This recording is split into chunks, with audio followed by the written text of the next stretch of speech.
Howdy minions, goons, and soon-to-be servants of the Nimzy Nova Empire. This video you're about to watch comes from another channel that I do. I don't make gaming stuff there anymore, so I'm reposting it here. I have a few videos like this from that channel, but it does art now, and some of the ones I'm working on reference these videos, so I'm reposting them here because they kind of have to be here now. I hope you enjoyed them, even if your emperor and ruler, me, isn't in them.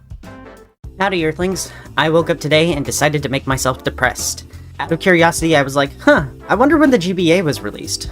Oh, 2001. So there's adults who weren't even DNA when it came out. So I did a poll, found out that 46% of you haven't touched a Game Boy Advance. That didn't make me sad because time is ever creeping forward and the Reaper continues to exist just outside of my field of vision waiting for me to let my guard down. But it did make me sad because there was an entire generation, and soon, 2 generations, that didn't get to experience some of the best games ever.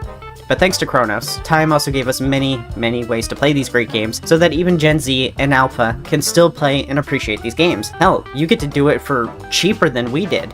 We had to pay $200 in today money for the system, then $70 in today money per game. The short version, I'm here making this video to convince you, Gen Z and Alpha, to play this system and its games. If you're not Gen Z or younger, and you want to be convinced to play the GBA still, then you know what, go ahead and stick around. These reasons will probably work for anyone. If I manage to convince you to play, then please watch the full way through, because I'll tell you everything you need to know about how to play and what to play. Why? It's 3 AM on a school night. I'm 13 and I'm hiding under my blankets with a worm light dimly lighting up my Game Boy Advance, playing Mario and Luigi Superstar Saga. I'm not tired. Not even a little. I think to myself as I yawn my 5th yawn within a 5-minute span. I'm super close to beating this boss fight. I go to press the attack button when I hear a floorboard creak. Oh crap. My mom's coming. I quickly unplug the worm light, lay down, tuck the GBA under me, and pretend to be asleep. My mom comes in, sees I'm asleep, then leaves. The floorboards creak once more. I'm in the clear. I can sleep in class. I sit in the back anyway. I'm far from the only person to have ever had this experience. I'm sure many of you have done this now too. But to me, nothing speaks of how addicting this handheld is more than that experience. And that it's so universal an experience that everyone I know has done it. And they even put it in WarioWare as a minigame. I think most of my generation has had this experience. The Game Boy Advance is as much a part of my childhood as breathing was a part of my life. From sun up to sun up again, I'd play this system. I still do it to this day. I've delayed videos and streams because I screw up my sleep schedule trying to play more of these games. There are so many good ones on the system that I might never finish them all before the Reaper comes for me. I'm not the only one who loves this system though. You can see the love my generation has for this system even without them playing it. People are still buying emulation devices just to play them. They're modding old GBAs into new shells with modern backlit screens or weird new shapes, and people still make games for it. This was a handheld that every kid my age had, and now it's a system that my entire generation still worships. There are massive communities still trying to keep this era alive, even if they have to make it all by themselves. But I don't think this system has an appeal only to the aging. After all, I played this as a kid, and I think this can still have appeal to a modern kid. My niece specifically is Gen Alpha, and she enjoyed playing Pokemon Silver, her run only being cut short due to a dead battery in the cartridge. If she can love Game Boy Color amongst a sea of 3D hyper-realistic graphics, then I think that you can enjoy the GBA, which looks a lot better. Why? Because sprite art is timeless. GBA games will continue to look great and age well long after my death because of its sprite work. 3D games on other consoles are constantly being improved upon, made more realistic, more stylistic, and they've yet to reach the apex of what these games can look like. But GBA has long since been the peak of pixel graphics. It doesn't get better or look better than this.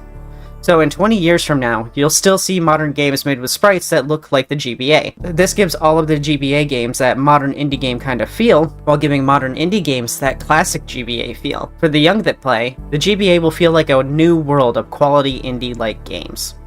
I think this aesthetic is the main reason the system has aged so well. I think if you as a Gen Z or Gen Alpha were to pick up a Game Boy Advance and some games, you'd be very happy. It'd be like you suddenly got access to hundreds of games just as good as Stardew, and they didn't cost you a cent. Emulation has long been perfected for this handheld, and these games are easier and more accessible than they have ever been. Even when the originals are going up in price, they're still easy to find, which makes you wonder why they're so expensive in the first place. And emulation has offered many solutions to a lack of real hardware. Most of you have a phone, tablet, or PC, meaning that you could play these right now. You could download the entire library of the GBA in just 15 minutes, which is part of why it's so astonishing that the Switch charges extra for its GBA emulator that doesn't even have 10% of its library. In 15 minutes, you could have enough games to last your entire lifespan, and they'd be good ones too. Even today, I still find new games in this library that I missed. There were that many.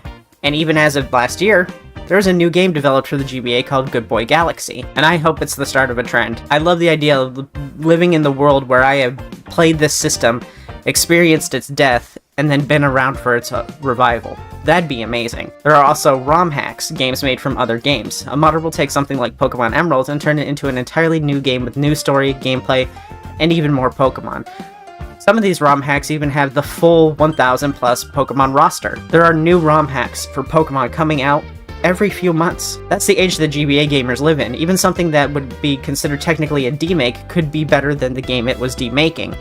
I can get 60 FPS on these ROM hacks. I can't even get 30 on Scarlet. Some of these even have online features in place still. So while it sounded like sprite-based graphics and gameplay have stagnated, that couldn't be further from the truth. Even as the world moves forward, so too does the GBA thanks to its community. It's a big reason why companies like Nintendo are so scared of emulation.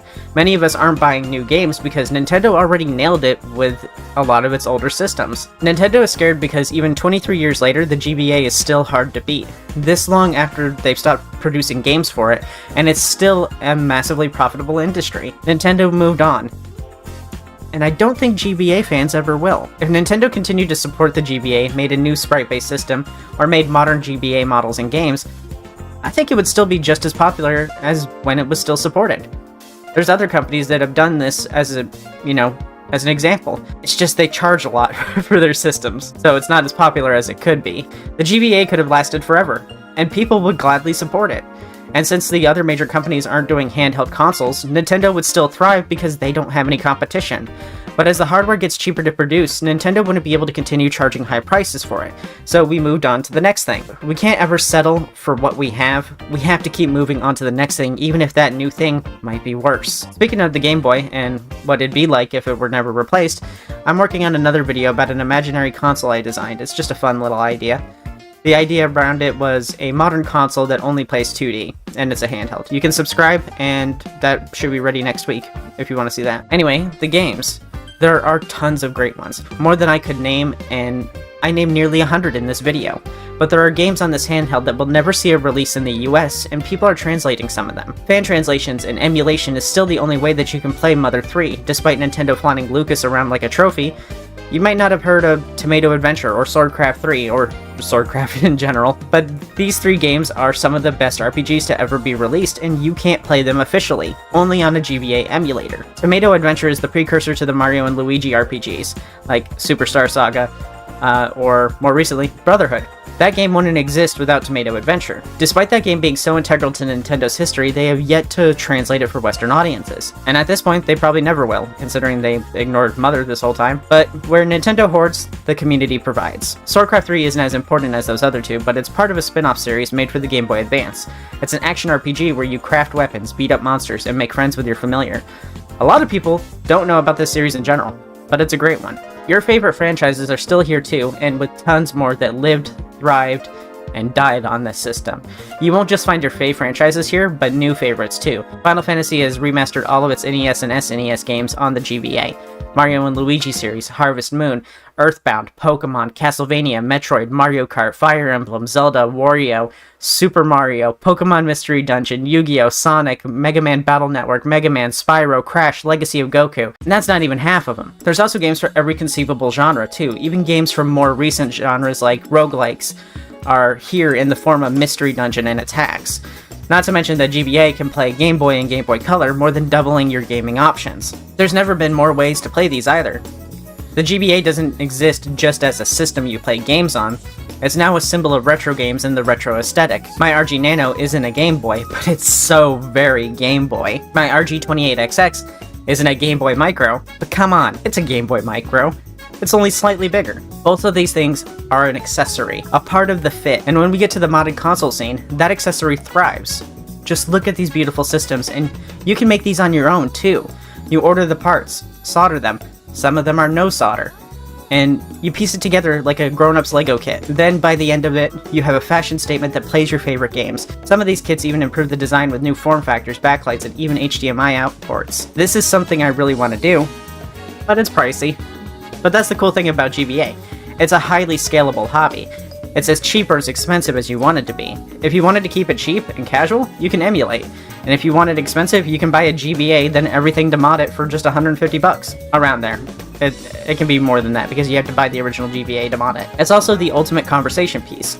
If you break out a Game Boy or an emulator handheld in public, you're going to get questions. What are you playing? Is that a Game Boy? I thought they stopped making those. Whoa, you made that? If you really want a sense of community and to talk games with people, the retro gaming community will talk your ear off. You'll come out of a conversation with at least 5 more games to try out.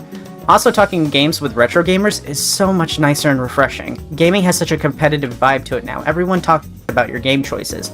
But you plop down and play Ham Ham Heartbreak in front of a retro gamer, they'll probably still give it a real genuine try, because we know the system is full of surprises. There's shovelware on the system, but many games on the GBA are still very good. You might think something like a Hamtaro game might be gay and lame. I can say that, I'm me big homo. But look at the sprite work and tell me this game doesn't look like it'd be the best. If even licensed games can be this good, what does this have to say for other titles? Okay, I'm done trying to convince you. I'm not going to say you're missing out if you don't play these. What I'm going to say is, you probably paid much more for much worse. If I haven't convinced you yet, stick around for the games and humor me. Play at least one of the ones that looks interesting to you, and then make your decision after that. What to play? I'm not going to tell you exactly what you should play. You're able to make decisions on your own, but I am going to share some of my favorites with you. This is going to be hard for me because I'm only going to list 10 right now. If you want a more specific genre, then let me know in the comments. Also keep in mind this list is just GBA. You can still play Game Boy Original and Game Boy Color games, so 10 good games could easily be 100 great GBA games, and 100 could easily be hundreds. Final Fantasy. This series got its start on the NES and thrived on the SNES before ultimately leaving Nintendo for better hardware with the PS1. But that still gave us 5 Final Fantasy games that are still great and will give you hundreds of hours of game time. Since the GBA is essentially a souped-up SNES, it only makes sense that Square would re-release these for the GBA. Some of these even got enhancements, like new content or improved gameplay, like in the case of the first one. I've played a lot of Final Fantasy games, and this version of Final Fantasy 1 is the best one, but Final Fantasy 1 has also aged a bit. Instead, I suggest playing Final Fantasy 4. It's got one of the best stories following Cecil, who realizes he's part of the bad guys and goes on an adventure to seek redemption, going from a Dark Knight to a Paladin. That's my favorite for the story. And this is also the one where many of the iconic characters get introduced, like Cain Highwind. Final Fantasy V has the best class system. Final Fantasy is known for its job systems, you know, Black Mage, White Mage, Red Mage, all that. This one is known for expanding on these systems to the level that they're known for. You'll get job points to learn new abilities that can be shared with other classes, allowing for a robust level of customization for characters. People still regularly play this game for a charity event called 4 Job Fiesta, where players will play and beat the game with 4 randomly assigned classes. It's a very fun way to play. I haven't played 6 much yet, but it is a lot of people's favorite. Final Fantasy 1 is a bit archaic. It's not the best at directing you where to go, and it can be hard at times. You also choose your job at the beginning, which means you can't change to suit the situation. Final Fantasy II has an interesting story about rebellion, and its stat system is incredibly creative. When you perform actions with certain weapons, you gain stats for it. Think of it like the leveling system in Skyrim, but you get stats when those levels go up. It's very creative and way ahead of its time, but it resulted in too much farming, even for a Final Fantasy game. Tomato Adventure and Superstar Saga. With the new Mario & Luigi RPG game coming out, it's time to recommend this one. In Mario & Luigi Superstar Saga, you play the titular duo as they fight a new enemy in a new kingdom. Yep, say goodbye to the Mushroom Kingdom. We're leaving to take on the Awful Fawful in the Bean Bean Kingdom. This game is full of rich story as you'd expect from any RPG, but how it sets itself apart is its beautiful visuals. This game is fun, bright, and gorgeous. It's also a little silly, goofy funny. It holds up so well, and you'll find that that's commonplace on the GBA, but the real reason it's so great is the combat system. See, when you attack, you do a quick time event, then it does bonus damage based on your performance. You also do these when you're attacked. When this came out, this kind of gameplay was revolutionary. But this isn't the first time this gameplay was done. The developers Alpha Dream made a game called Tomato Adventure. The combat features the QTE combat, but with even more styles of QTE. In Superstar Saga, you mostly did timing, mashing, and holding buttons. In Tomato Adventure, you do all that, plus pick the difference, input combos, and more. Each and every new attack has a different input method. This impressed Nintendo a lot, and they hired Alpha Dream to make Superstar Saga for them. The story is cute and silly. It's about a kid whose girlfriend gets kidnapped, and you go on an adventure to save her from the evil tyrant who wants to make kids stay children forever. Unfortunately, it was never made available to American audiences, so if you want to play Tomato Adventure, you'll have to find and play the translated version on an emulator. Definitely worth it though. It's like getting a brand new GBA game. Good Boy Galaxy. This one is a modern GBA game that was made just last year in 2023. It's a Metroidvania-style platformer following a little space puppo who has crash-landed on a strange planet. This game takes 100% advantage of the GBA and is still fully playable on real hardware. It features 3D scenes, beautiful chunky sprites, cute characters, and silly voice work. You can get it right now on the site I put in the description and download the ROM to put on your handheld and play it from your PC on Steam. You can also put it on an emulator handheld and play it, which is, an option. I did that. I might try flashing this to a physical cart sometime so I can have my own physical version of Good Boy Galaxy. But yeah, this game is great, and like I said earlier, I hope this is the start of a trend. I hope we're going to see a lot of more Game Boy Advance games. Wario Land 4. Just watch my video on this. The game is very unique, and I can't really explain it in just one paragraph. If you haven't played the other Wario Land games, it'll be an entirely new experience to you. This series is a platform like no other. The best way I can describe it is to watch my video on this. Kidding, but you still should. It's like a mix between Mario and Castlevania, and even then, that isn't the best explanation. Here's the snippet from my video. This was before I played WarioWare games, and I never really knew anything about Wario at all. I was mostly wowed that this character I had never heard of had his own game, let alone 4 of them before this. The opening comes on, and the atmosphere was dark, moody, spooky. I was kind of scared, but as soon as the car started up and that funky beat started playing, I knew this was going to be something different from anything else I have ever played before. I played the tutorial, and I was wowed. I was never a huge fan of platformers. Mario always seemed like such an old and basic platformer. I never got why people liked it as much as they did, but Wario was different. I could go back and forth between screens. The game wasn't just about jumping. I could charge, I could go fast, and the game had such a different vibe than what I was used to. I was only 10, so my experience with games was limited, but I definitely still haven't played a game like this. Nintendo had always been the developer of bright and sunny and fun games, but this one was funky, ominous, and fun. So I finished the tutorial, walked into the boss room, and up until this point, this game had an eerie vibe, but it never really scared me so much as it just made me a little uncomfortable. Then I walked into the boss room. Oh, look at this cute little idiot. What, you want me to beat that up? Oh, don't be so mean. And then after a few hits... Jesus Space Christ, what in the f*** is that? Nope. Yeah, it's a great game. WarioWare Mega Micro Games. You're probably familiar with WarioWare, but this is the perfect game for the system. You play different Wario characters as you play very small mini-games in a speedy gauntlet, the speed of which increases every 10 microgames. This isn't a super deep game that's going to keep you busy forever. Let's be real. The real reason this exists is so that you have something to play while you poop. Pokemon. What was I going to do? Not mention Pokemon? Pokemon thrived here. Not only can you play every Pokemon game before the Game Boy Advance, like Red, Blue, Yellow, Silver, Gold, Pinball, and Crystal, but you have titles built just for it, like Ruby, Sapphire, Emerald, Leaf Green, Fire Red, Pinball 2. This was the Pokemon machine. There's also great ROM hacks for these that you can play, like Emerald Rogue that turns Emerald into a roguelite game. Also, give Pinball a shot. People snub it for being a spin-off, but it's a very satisfying form of pinball since the catching mechanic gives it a form of permanent progression. Mega Man Battle Network. Take Mega Man and put him into an RPG game, then add collectible cards, and make combat an action game. Sounds like a terrible mix of too many genres, but 6 games means that something's working. These were also re-released. Haven't played them yet, but the GBA ones are great. Kind of mentioned a lot of RPGs though. Can you tell what kind of games I like? Mother 3. People would be mad at me if I didn't say the name. This is like Tomato Adventure. Despite Nintendo flaunting Lucas around like he's Jesus' second coming, his game has not come to the US yet. It has a fan translation though. It has for like about a decade now. I've never played it, or Earthbound, but yeah, people love it. Sigma Star Saga. Made by the company that brought us Shantae, is my favorite shmup. In Sigma Star Saga, you play an Earthling who's hired by his government to go undercover as a member of the enemy's army, the Krill. The lore here is really interesting, with ships being living creatures, and you're wearing a living suit made to communicate with the ship. You'll get into bite-sized stages where you play a side-scrolling shoot-'em-up. You'll level up, unlock new weapons, make custom weapons, and explore an alien world. It's a very weird and obscure game. It's definitely not everyone's thing, but if you're like me, it'll feel handmade for you. Advance Wars. Do you like turn-based strategy games but hate RPG elements? Get out. This is an RPG lovers only zone. But first pick up Advance Wars. It's cute, tactical, and makes you feel big brain. If you want RPG elements though, you can play Fire Emblem Sacred Stone. It's super hardcore, and if a character dies in combat, they stay dead. There's a fun mod that randomizes everything if you're looking to spice it up. Damn though, that's 10 already? Well, I'll name some more. And I just won't say anything about them.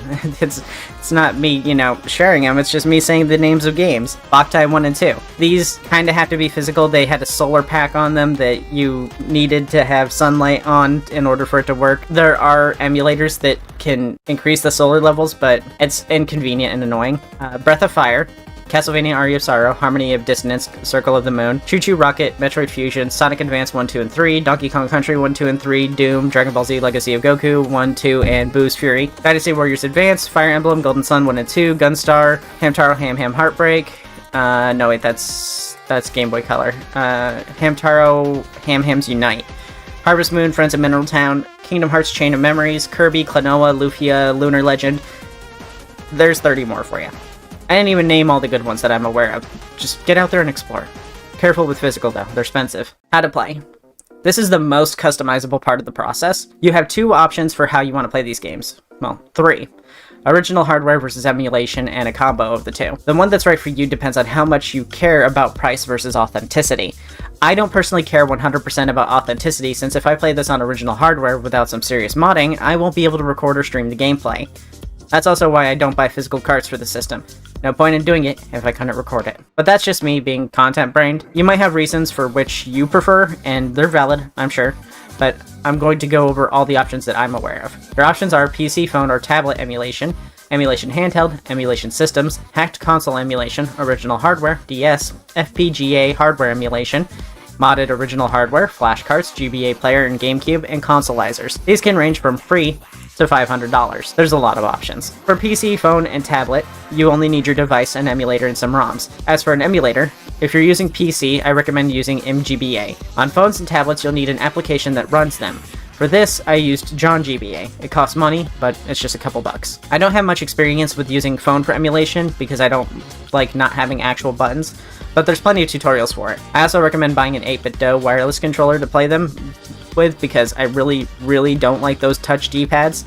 I recommend the SN30 Pro. I use the SN30 original, but the thumbsticks are too small. The D-pad feels good, and that's important since you'll use it a lot. And you can get a phone mount for it, making it more like a Game Boy. Other cheaper options are the Micro, Lite, and Zero. Best of all, these are Bluetooth and will work with your Switch and other systems. Another option on PC is Retrobat, which I've been using. It is the best. It's really hard to explain. I'll just show you some video of it real quick, but it's kind of like a console launcher menu, but for your PC. And I use this. It has all the emulators with it. You just have to find BIOS files, which are something else that I can't tell you how to find. And you put them in, and then you put the ROMs in, and it's just a suite for all your emulators. And you can launch all your games from that without ever having to go and find the individual emulators to run them. It's just super convenient. And also, it looks amazing. There's so many themes. Emulation handhelds are for people who are willing to spend at least a little bit. They're still very cheap though. Emulation handhelds have been around for a little over a decade now, and GB emulation has long been perfected, save for something like games that had hardware like Boktai's Solar Pack or Gyro Packs. If you're wanting to play just GBA, you don't need the Steam Deck or anything like that, or like the Aina Odin or something. You can get the RG28XX for just $30, and it goes on sale pretty often. It will play all of your GBA games just fine, plus some others like GB, GBC, PS1, NES, Genesis, and some PSP games. It's a little tiny though, but anything from the XX line of Ambernic devices will work for Game Boy Advance. These might seem like they're complicated, but they all come working out of the box. They're already flashed with more than good enough operating systems on them, unless you get the Nano, in which case, flash it with the Funky OS, but I don't recommend getting the Nano. It's way too small to play comfortably. And if you get the RG35XX, there is a glitch on Golden Sun that keeps you from getting Mercury Gen, which kind of ruins the game for some people. So just something to look out for. It's very simple to transfer your games. You pop out the SD card and plug it into an adapter and plug it into your computer. Then you ignore all the warnings that pop up, open the GBA file, drag and drop your game into the folder. Then safely eject your adapter and plug the SD card back in. Takes 5 minutes. There's lots of tutorials on how to do it. You should watch one of those as they go into much more detail. If you want to play them on your TV, you can still get the RG35XX or RG28XX, and they have an HDMI out port at the top. Anbernic is a very commonly bought from company, and every device I've used for emulation I've bought from them. You can also go through Powkitty. I've never bought a Powkitty system, but I've seen others recommend them. I've included an affiliate link in the description and comments if you want to get an Anbernic device. Big tip though, don't install too many games. You'll get choice paralysis and it'll take way too long to find games you want to play. Instead, only install 5 games per system and then swap them out when you beat them. Emulation systems are a little more rare. People are more into portability right now than anything. People aren't too concerned with playing original cartridges. The only one I can think of and find is Hyperkin's Retron systems. The Retron 5 plays NES, SNES, a few others, and GBA. My complaint with Retron 5 though is the build quality is pure ass. Cheap plastic, horrendously loud, and bad controller, and the ports are too snug. I worry I'm damaging my carts when I use it. It does have controller ports though. My biggest problem with it is I ordered one brand new, but waited a few months before I tested it, and it turned out to not turn on, and by that point it was too late for the refund. So I'm feeling a little burned on Retrons, but Hyperkin's other products are good, like their upscalers and HDMI cords. They also have a GBA console, which I've been kind of considering, since the alternative to playing original games is an expensive modded handheld, or even more expensive consolizer. Emulation stations are devices that run emulators and on your TV. It's like a little console that plays emulators. Most people use their PC or a hacked console for this. If you're a streamer with a capture card, you might want to do an emulation station and save precious CPU and GPU power for streaming or VTubing.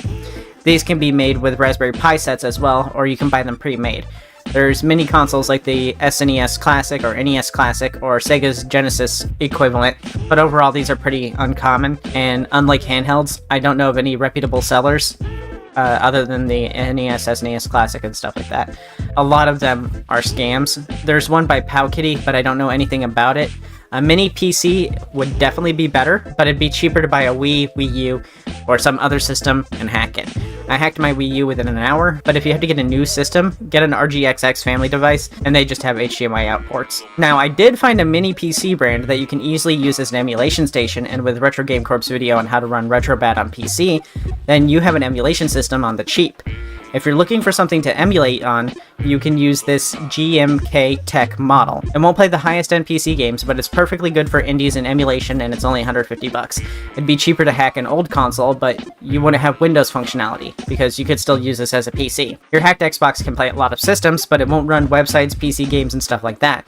Even then, getting a hacked Xbox 360 is more expensive than this mini PC because you need to know how to solder to hack it. If you want to go a little higher end, they have a model that's capable of playing AAA games like Ratchet & Clank Rift Apart, and has external GPU support, so it can piggyback off of another GPU for an even stronger system. They're also very small, and they look like one of those fake consoles like the Xbox 720. Hacked console emulation is the chosen method for a lot of people, including myself. That's because you don't have to buy anything new. It's like an emulation station, but you don't have to buy a new piece of hardware. If you have a Wii, Wii U, or just about any discontinued console, you can hack it in some way and put games on it. If you're wanting to play portably, I recommend hacking a 3DS. If you want it on your TV, then the Wii or Wii U. Hyperkin sells HDMI cables for the Wii. This also makes it for an extremely cheap option, as Wiis are everywhere. It would take way too long to show you how to do it, and each system is hacked differently. Original hardware options can be pricey and really subject to availability and with less options. There are 5 original hardware methods that you can use: the GBA, GBA SP, GBA Micro, Nintendo DS, and DS Lite. Remember how I said Nintendo was trying to phase the GBA out sooner but couldn't? It's because they put the GBA slot on some of their DSs. This means that you also have a lot of options, but no options for playing it on your TV. If you're cool with having a DS in addition to a Game Boy, you can get the DS or DS Lite, but don't get the DSi. It doesn't have a GBA cart slot. But DSs go for cheaper than the GBA, and you can do a cool mod called the Game Boy Macro. It's just snapping off the top screen, but playing on the DS might be the premier way for you to play because the screens are bigger. The original GBA is going to need batteries, and it doesn't have a backlight, and they run from 50 bucks upwards. The SP tends to be a favorite because it's rechargeable and has a backlight, but it's much smaller with smaller buttons too. So some prefer the original because it's more comfortable to hold. These ones tend to be more expensive than the original too, starting at $90. Lastly, the GBA Micro is pretty rare in the US. It's incredibly small and uncomfortable, but it's cute and has interchangeable faceplates. It's uncomfortably small. Like, hands are cramping. Your hands are gonna cramp. But it was a fashion statement, an accessory. But due to its rarity in the US, you're looking at having to choose between paying your car insurance this month or getting a GBA Micro. Everyone wanted it though, which is why I think handhelds like the RG Nano, Trim UI Smart, and RG28XX were made. They were very close to the size of the Micro, or smaller in the case of the Nano. The Micro is very much a collector item. The other expenses for the hardware is, of course, getting games. The good ones are pricey, but there are a lot of cheaper ones. Final Fantasy 1 and 2 Dawn of Souls, 20 bucks. Swordcraft Story 1, $100. This is where flash carts come in. They're fake carts that have an SD card inside. You can put ROMs on the cart, but if you're a snob for authenticity, then using a flash cart feels like cheating. Nah, bro. You wanted the real experience, pay for the real experience. If you want to join us on Emulation Land, then you need to go whole hog. Get off your high horse and join us down in the mud, you fancy bitch. Kidding, I don't care what you do. But it does feel weird to spend and make a big stink for authenticity just to emulate anyway, especially when emulator handhelds are cheaper than buying the real hardware now. FPGA hardware emulation is another weird creature, but more understandable. This stands for Field Programmable Gate Array. It just means that the CPU on it is a reprogrammable one, not like the ones typically found in your PC. Typically, the CPU is pre-programmed and put into your PC, and you receive it like that. Or it's pre-programmed and you receive the CPU to put in yourself. FPGA are designed to be changed, to have their CPUs changed. But basically, it's a set of chips that seek to mimic those found in original hardware. Technically, it isn't original hardware, although it appears to be. These are great and will be super useful in the future if the technology gets cheaper. These tend to be a lot closer to real hardware, so the FPGA will be integral for resurrecting these systems when they inevitably all die or run out. For right now, though, they're very expensive. The Analog Pocket uses one, and it's $220 and runs only in batches. If the false hardware is more expensive and rare than the real thing, don't really see a point to it, but the main benefit I see to this is using it to make custom Game Boys without taking apart your rare originals. Right now, I don't think there's a GBA one besides the Analog Pocket. Funny Playing has one for the Game Boy Color, but I think they're holding out on a GBA one until the sales of the GBC one dies down, because the GBA can play GBC, and if they release the GBA one, no one will buy the GBC one. I personally love the idea of the FPGA, and I'm very excited for them to become more commonplace. We shouldn't be hacking up and dicing up our old systems just to make it pretty. If we keep doing that, there won't be any originals left. Also, FPGAs are more accessible than destroying originals. You can buy Funny Playing's FPGBC from their shop and get it in the same shipment as all the other parts for it. There's also some places that sell some pre-builds. It might be your thing. It's a little expensive though, especially if you're just starting out the hobby. Modded hardware is taking existing original hardware and modifying it with newer, more modern parts. But the core of it, the CPU and motherboard, is the original and unchanged, a bit of a Ship of Theseus situation. The most common mod is near full replacement, changing the shell, buttons, speakers, and adding a backlit IPS screen. Most people will also add a charging port and rechargeable battery.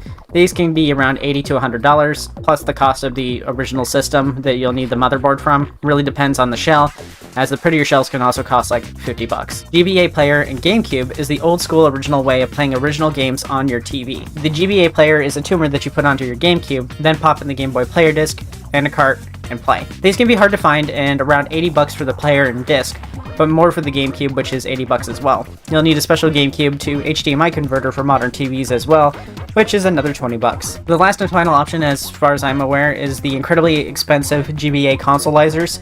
Intech making the cheapest one, but still requires an original GBA motherboard, so you're spending at least 150 USD. And if you're weird about touching motherboards or putting things together yourself, this method might deter you. But it's apparently very easy to set up, requiring no soldering. There are other consoleizers, but they can cost much more and require soldering and still require original hardware. So what method do I recommend? Emulation handhelds easily. Get an RG28XX, unless the screen is too small for you, then get an RG35XXH and a mini HDMI to HDMI cord. You now have a retro version of the Switch experience. Play on the go, play at home, and you don't have to pay someone hundreds of dollars for a game no one cared about. Sure, it's not an authentic experience and it lacks the novelty of real hardware, but it's the perfect experience of affordable and having a handheld. But my personal goal is to get a modded GBA. It's a matter of personal taste, and nothing beats the cheapness of an Xbox wired controller and PC emulation. I know I'm going to get asked this too. I mentioned it briefly, but how do you get ROMs? Well, I can't legally tell you that without putting my channel at risk. They're really easy to find, but if you can't find them, you could always find something else to do. Maybe you could watch that new Aliens movie. Yeah, do that. It's actually a really good movie. The main character is a synthetic human, and he has some of the best lines in the movie. Yeah, Google Alien